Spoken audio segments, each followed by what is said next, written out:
เต็มร้อย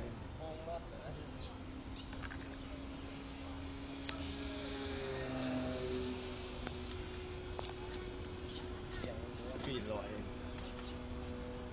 เสียงลมมันดาดกันกับไฟ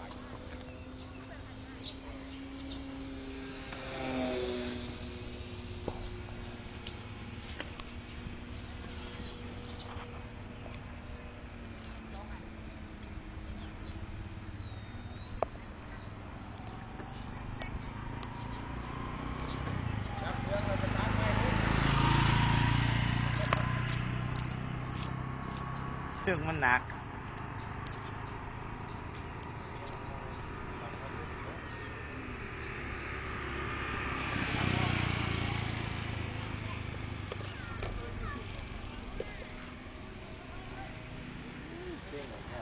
ขึ้นเลยที่ทำไรอยู่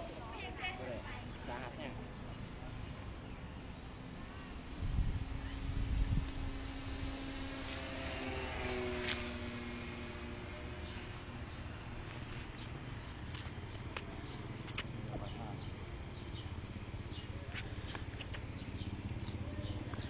เดี๋ยวไปประกาศมอเตอร์ไซค์มาซื้อเครื่องบินเอา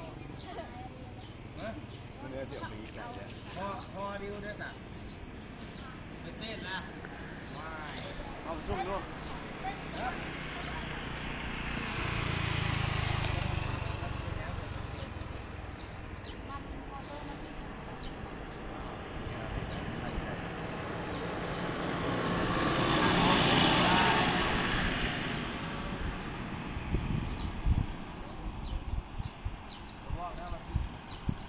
เก็ดมาหนิ่งสุดเลยที่สุดนี่มันเป็นอะไรเอาเพื่อนระดับใช่ยัง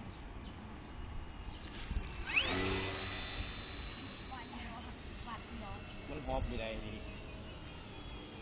เป็นยังมันหนัก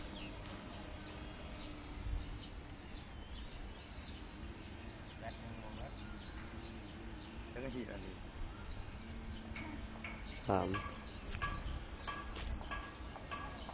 3 นาทีหัวแบตมันจะโดนมาแล้วแบตก็ไม่มาเนี่ยที่ป่วย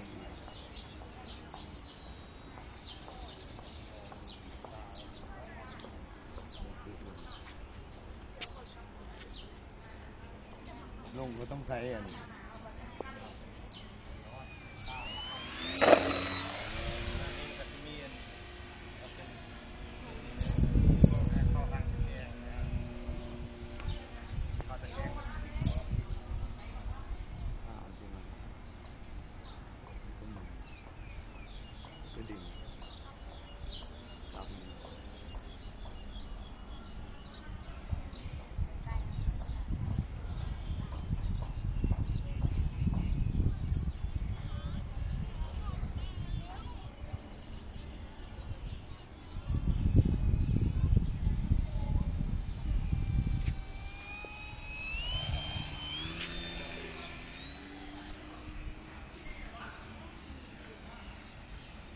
มันหนักอยู่เลย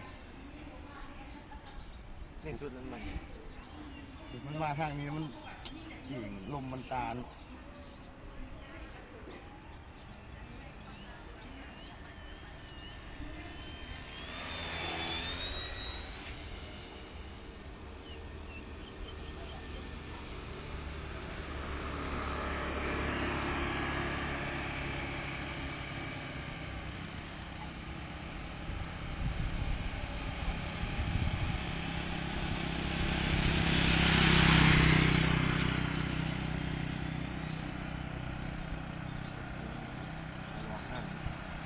พัดลม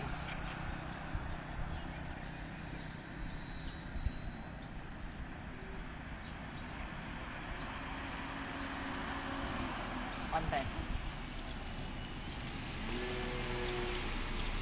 เดี๋ยวพี่เลยดิ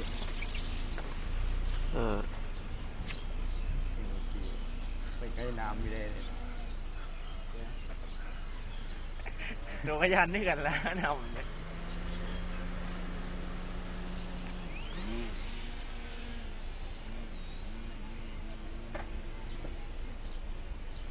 พอไป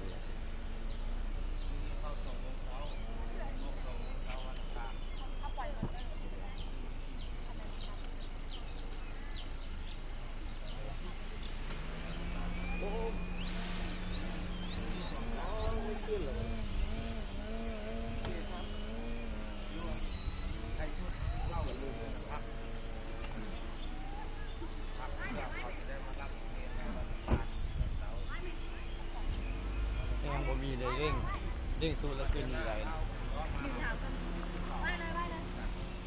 เร่งสูดแล้วขึ้นมีไร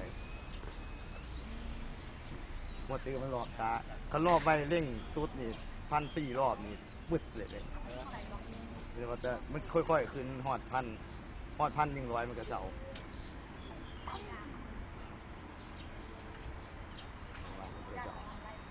แต่1,400หมุน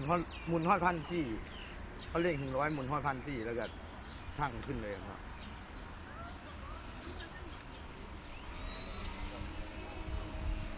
ดูมานานเลยต้องลงเดี๋ยว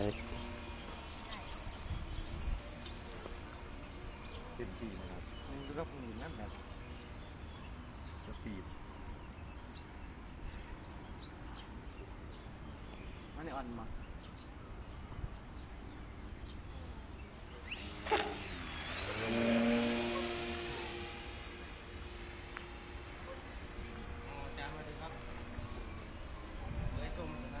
ประตูเลยไปดูว่า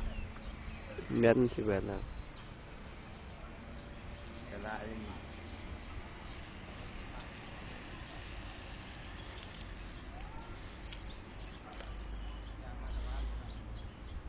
ยึดลมหน้าคำว่าไฟลมคำว่าไว้แห้งไฟลม